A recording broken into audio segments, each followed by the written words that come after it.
Hello everyone, welcome to My Immigration Story. I am your host Sujata Ramteke. This is an ongoing series where we bring to you stories of immigrants from varied backgrounds, and we hope to shed some light on the challenges faced by the immigrants in America. And today we have with us our guest Naomi Boucher.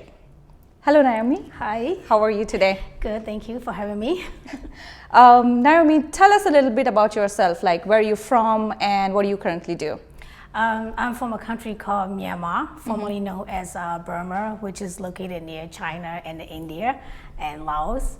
And currently, I'm working as an office assistant at the Norwood hospitals right here in Foxborough. Before that, I was an educator for 13 years. I give up that. Oh yeah. So yeah. So when you first came to US, how old were you? What was your visa? I was 13 years old, and that's pretty young. Yeah, and we immigrated here in 1986, May. My two brothers, and my parents. We arrived here with no guarantee of having a job for my parents. We were minor at that time. And so my parents, we have an American family, luckily, that sponsor who met my grandfather. My grandfather was a Navy chaplain at the Royal British Navy. Back in Burma. Back in Burma, yeah. And then after he retired, our country's not completely stable, so my grandfather's dream was to move to United States to bring all his family and their grandchildren to have a better life. Yeah. So he came here first, left all my grandmother and all the children and grandchildren behind, and he worked. My grandfather is very persuasive. He worked as a chaplain at one of the church in New Jersey. Then he met some of the people that came to the church, and then got to know some people, and there's two family that became really close to my grandfather, and one of the families like, this is her calling. She wants to help the family, to get here, and their names are the Menudos and Bursaks. And but before we came here, my grandfather was only able to get my grandmother and one of my aunts and uncles here first, and then before he finished all his dreams, he passed away. No. Yeah, then my grandmother wasn't a U.S. citizen at that time, so then they had to wait. Finally, she became a U.S. citizen, and she stopped processing paperwork, and it took us 10 years to get everything. Oh wow, 10 years. 10 years to get that paperwork to process, because we were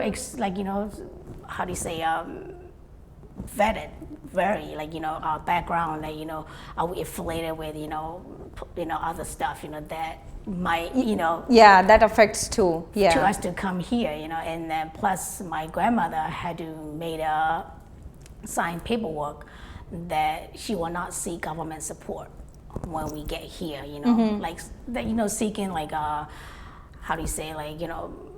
finding a job or getting a shelter, place for us to live. But she didn't, she said fine, she doesn't want any help, But with the American family, the Menudos and the Bursak family, they help us out. Yeah. So your grandfather first came here on a citizenship status, or how did he? No, he came as came as a refugee status. Oh, okay. Yeah. And then converted to citizenship.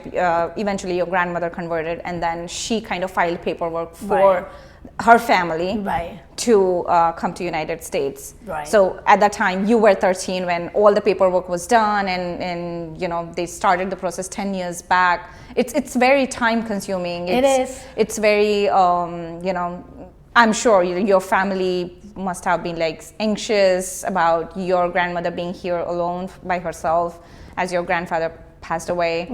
So when you got here, when you were 13, I assume you came here on a citizenship or green card? Yeah, we came in the green card, and we didn't speak any English. Yeah. So yeah, that would be something that I would like to hear is when you moved from currently you're a citizen, but when you moved when you were 13, I know there are a lot of challenges. You must have had a lot of barriers. There are quite, like, language is one of the biggest barriers. Yeah. Next is, I think, food. You know, because we are all, you know, I'm from Southeast Asia as well, and we have a different you know, kind of food that we are accustomed to, and then when you come to America, you kind of, that is like one of the biggest challenges that you face. Yes. Because it's food, you gotta eat, right?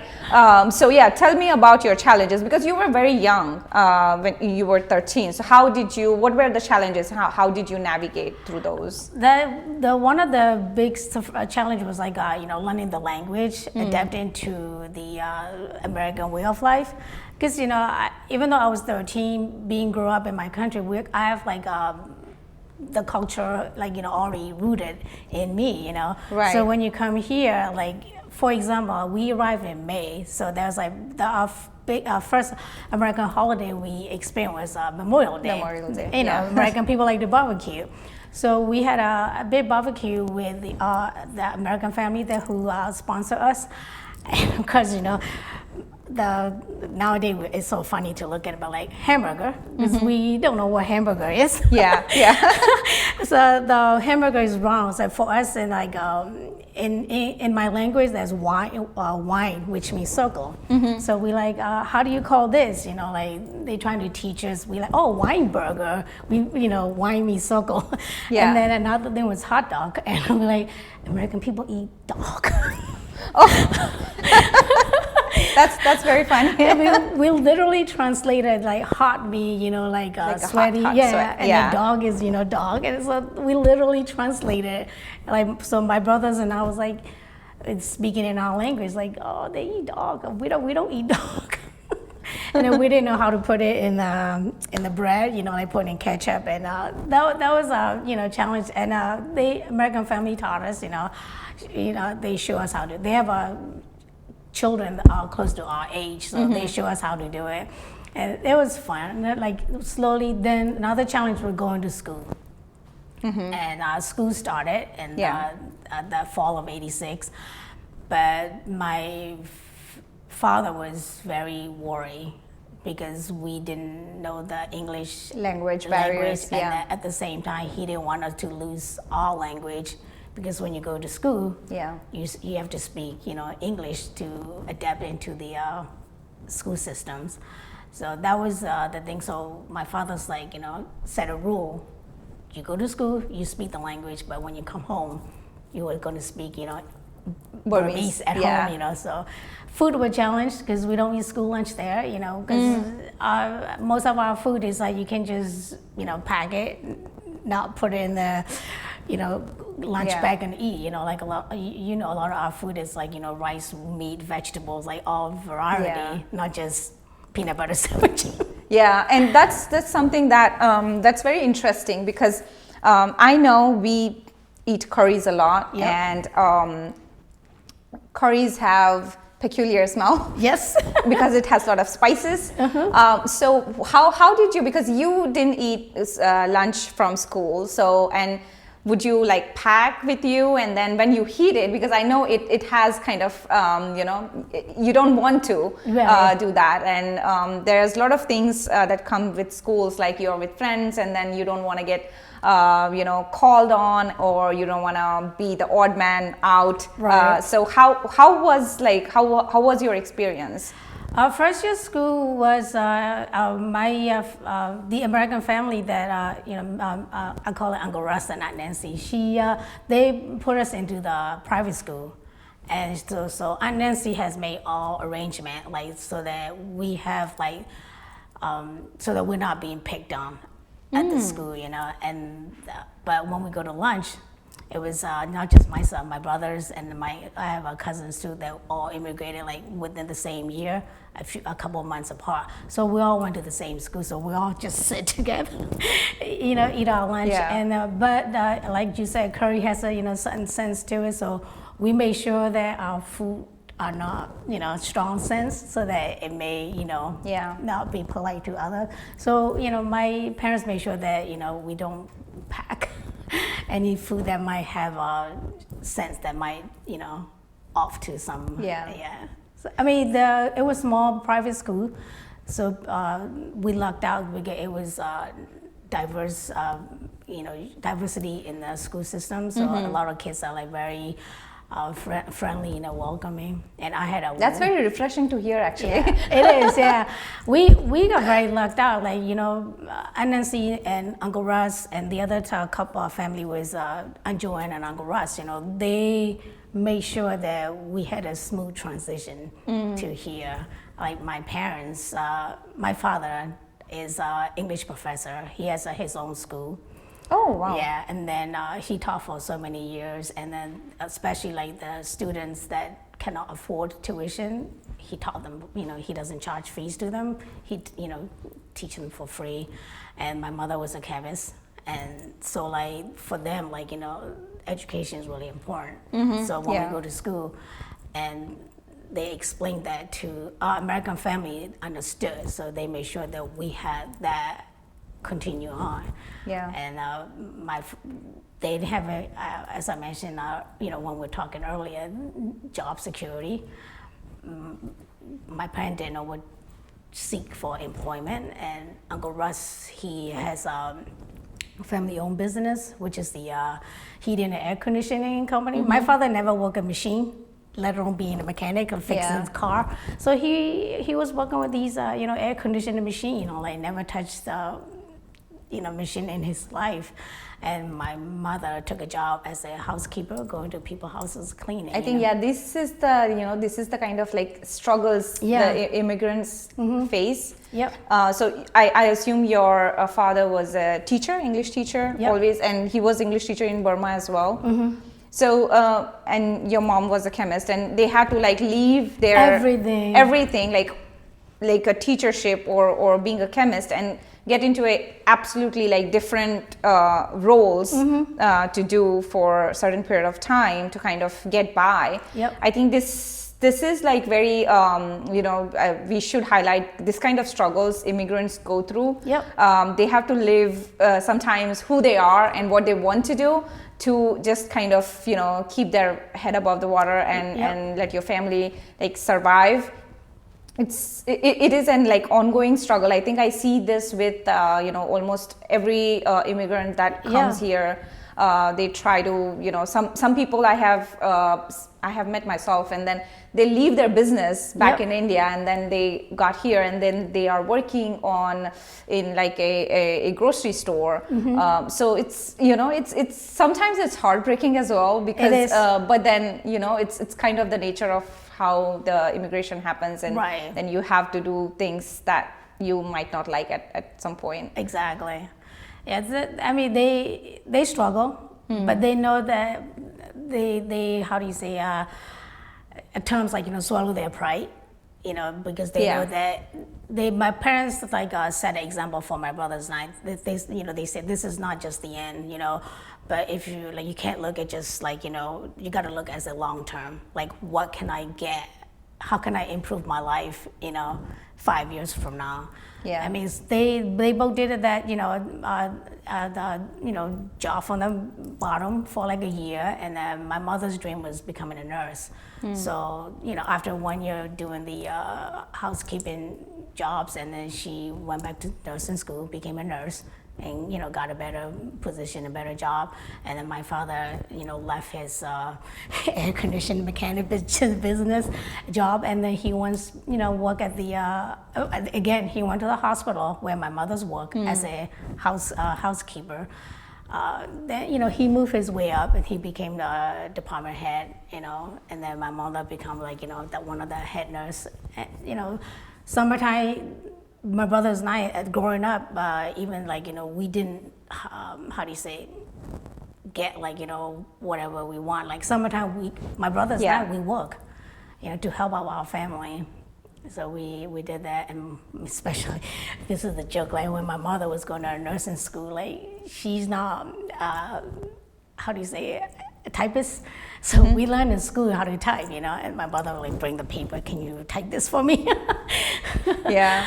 So yeah, we help each other out, and we know that we're building a better future for the next Right. generations to come. Yeah. Because looking back, all my mother's side family is here in the U.S., but my father's side is still back home. Watching them, what they're going through, and here we are. I feel like one of the lucky family member, to Yeah. have this experience. Yeah. So when you came here, we did talk about barriers and food and language. But what was your cultural shock when you got to America? Something that like literally like shook you, like, oh, this is no for us back in Burma. We arrived during the summertime, so girls wearing shorts. Oh, and a okay. tank top.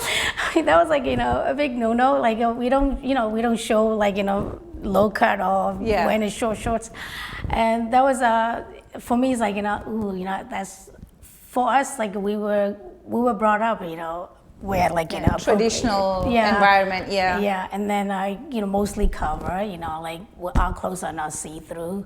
I mean, nowadays, but they are in some Western influence. Right. Yeah, it was a culture shock for us. Like another thing was like a lot of fast food restaurants. Yeah. Yeah, and yeah, that was it.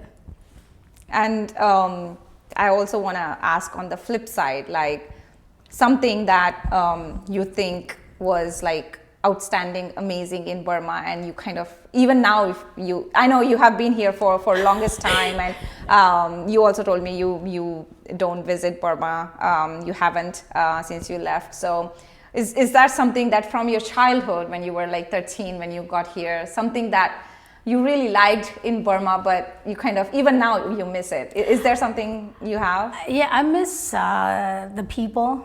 A way of life there is another thing is like food. Yeah. Yeah, and another thing like we have like festivals like almost every month. Like our Burmese calendars go by the moon, so it's only 15 days a month. Yeah. Each month. So every month has like some sort of celebrations. I do miss those little festivals, going with my family, watching traditional shows. And like summer times, like, my father sending me to dance school, so I miss going to the dance school, like meeting different people. My mother's a city girl, my father is from village. So yeah, I do miss that, like being with friends. Yeah. Are you still in touch with your childhood friends or no?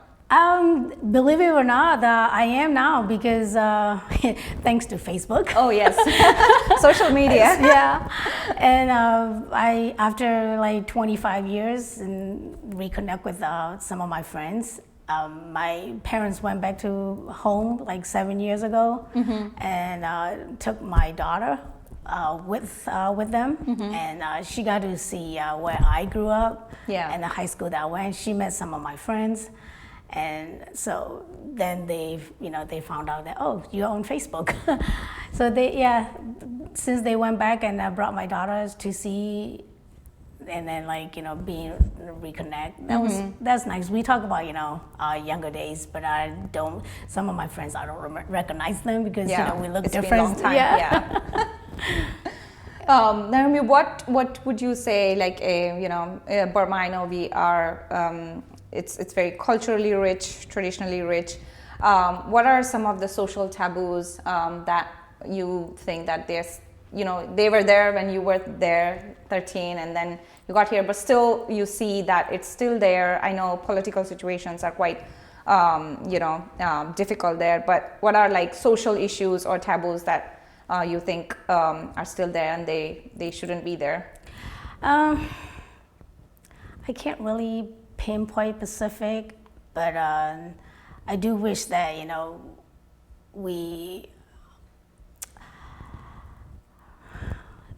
I don't know, it's like hard to describe it tall. Like mostly even though it doesn't matter which generation, the kids are still carry on what is important to them.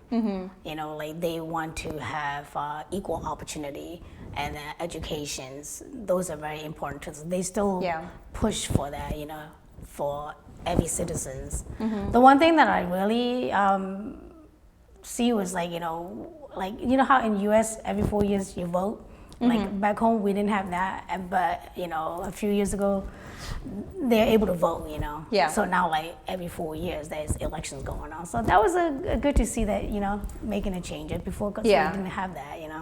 Yeah, but it's good. Like things are changing in Burma. I mean, technology is becoming very influenced, and Western influence is very in our country now, especially like from European.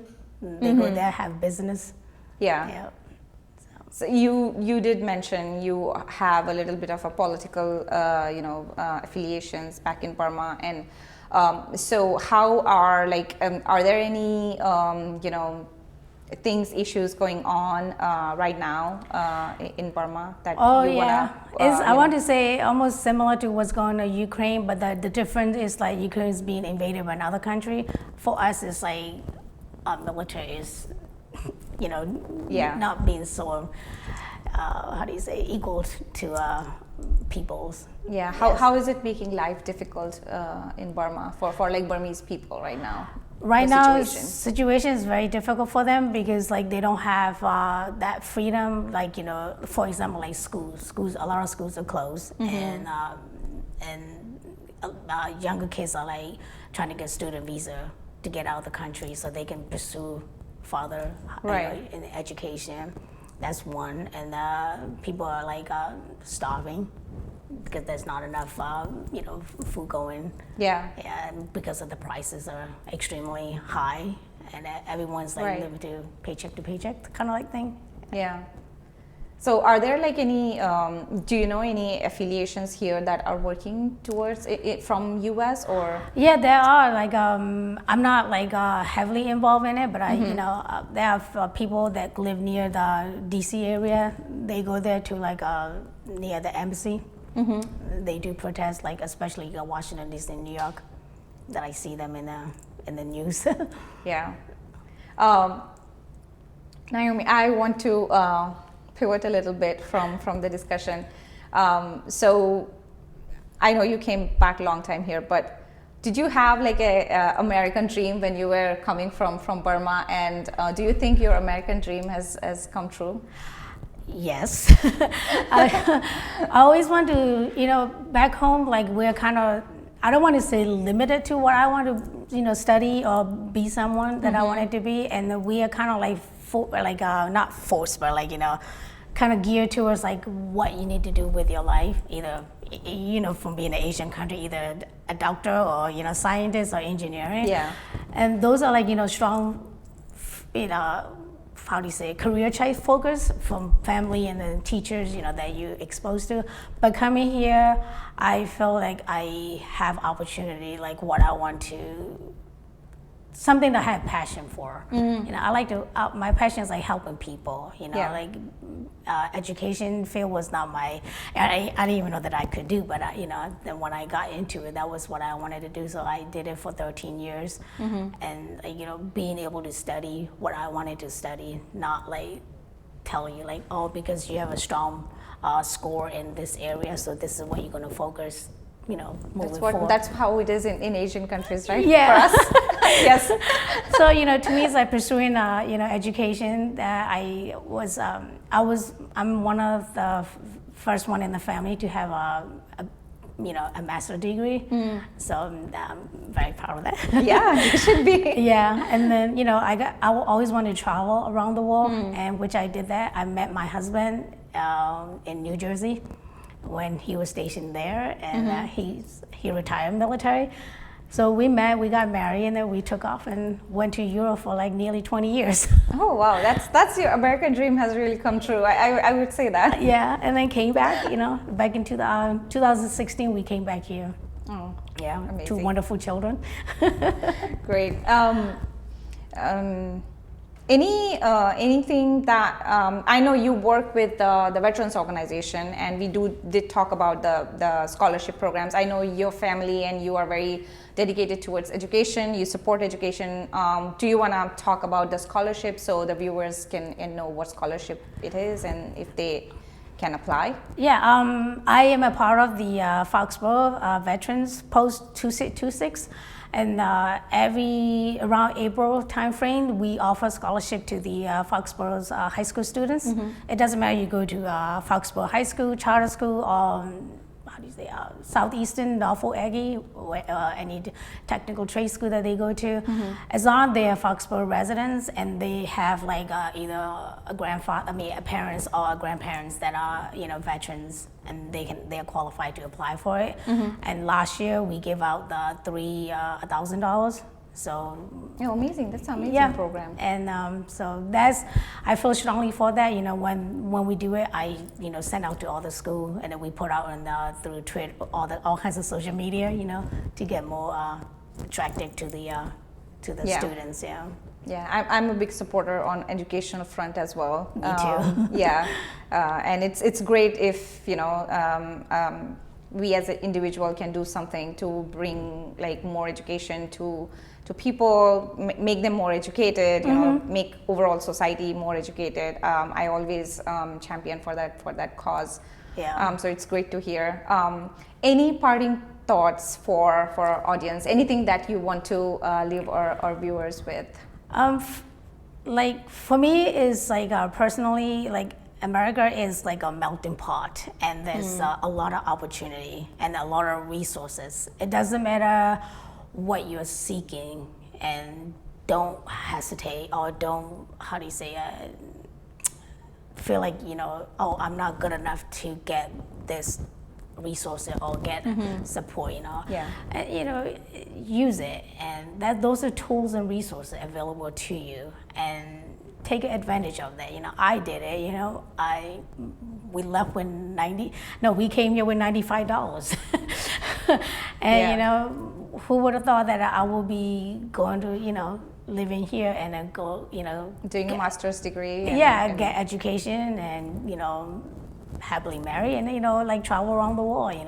My father always said that when you have education, nobody can look down on you, and then you always have very well said. Yeah, and then you always have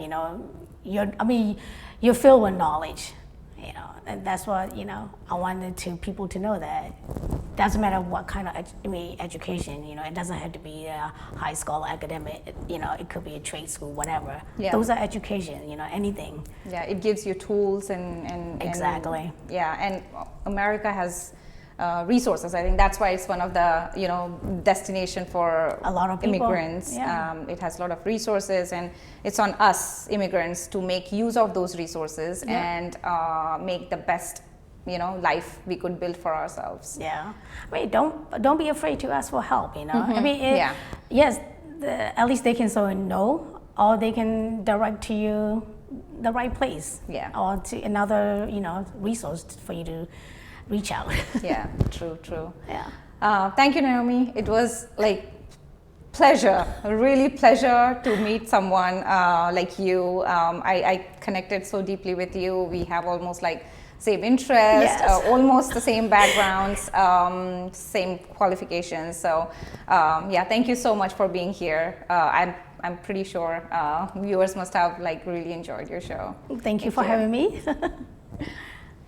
Thank you everyone for watching My Immigration Story. I'm your host, Sujata Ramteke. You can watch this episode on local channels and also on our website, fcta.org. I'll see you next time.